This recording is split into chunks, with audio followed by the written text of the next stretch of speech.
One of the highlights of Margaret's visit to Venice recently was meeting up with the 7 boys from Dead Poets Society. She wanted to know what it was like working with Peter Weir. Said, all right, boys, go to your room for 15 minutes, come back here and have a poem. And so all of us... Dylan's was great. Do you remember? All of us went and just wrote a little thing, and then our friend Dylan came up with an epic, you know. He can recite some of it now. He remembers it. And it was just, Peter got all our creativity working for the film, and that's what was exciting about the poem. Well, the first day we got there, Peter ushered us into the Radisson Hotel barber shop and gave me a flat top, which I have never forgiven him for. Everything that Robin's character is to us in the film is everything that Peter was to us as the actors in the film. I mean, we all called him, "Oh, Captain, my Captain." I mean, it was just, you know. You never hear one negative thing come out of his mouth through the whole shoot, I'll tell you that much. I mean, everything is just like, let's see what we can do to make this better. There's nothing in why yours is not good, you know? Let's make the best movie we can make. We're all in for the same, you know. There was never a push for time. I mean, when we were doing the last scene of the film where we all stand up, I mean, and, you know, ADs were coming, we're running out of time, you know, we gotta get before lunch, you know, he's like, the whole production is gonna come to a stop for this scene because this is important. And this is, you know, it's got to be done right, and it's got to be done well, and they need the time to do it, you know. So it was so great to be, I mean, we were babied, you know, and I think that's what made it so great is that we were, you know, given such a great chance. Every time I walked on the set, I always thought, you know, God, I mean, I hope I can do something that'll really, you know, impress him or just, you know, make him happy, you know. Yeah. I think we all felt that way. What's his specialty? Bootlicking? He's your roommate. That's not my fault. I'm sorry, my name is Stephen Meeks. Oh, this is Todd Anderson. Nice to meet you. Nice to meet you. Charlie Dalton. Knox Overstreet.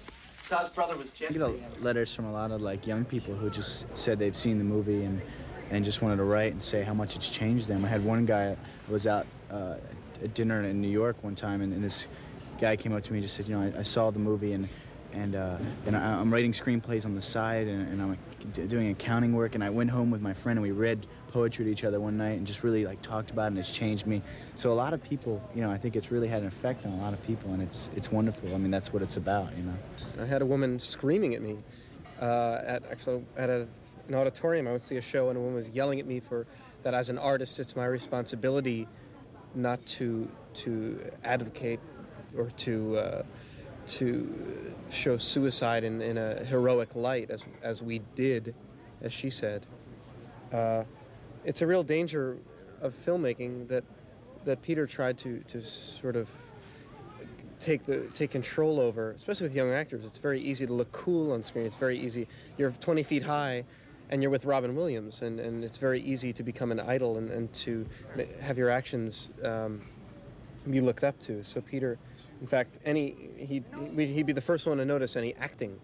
You know, we'd start trying to think we're Harrison Ford, you know, playing a scene very movie-like, and he'd really hammered that into us to be real people and human and feminine and just real the way kids really are, you know, not cool. And No, I can't. I have the main part. The performance is tomorrow night. I don't care if the world comes to an end tomorrow night. You are through with that play.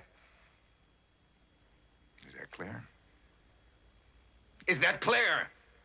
He did the best job I've seen in, I think, ever of a teen suicide, because it's for Neil. I think it's completely justified to be so young, to be involved in poetry.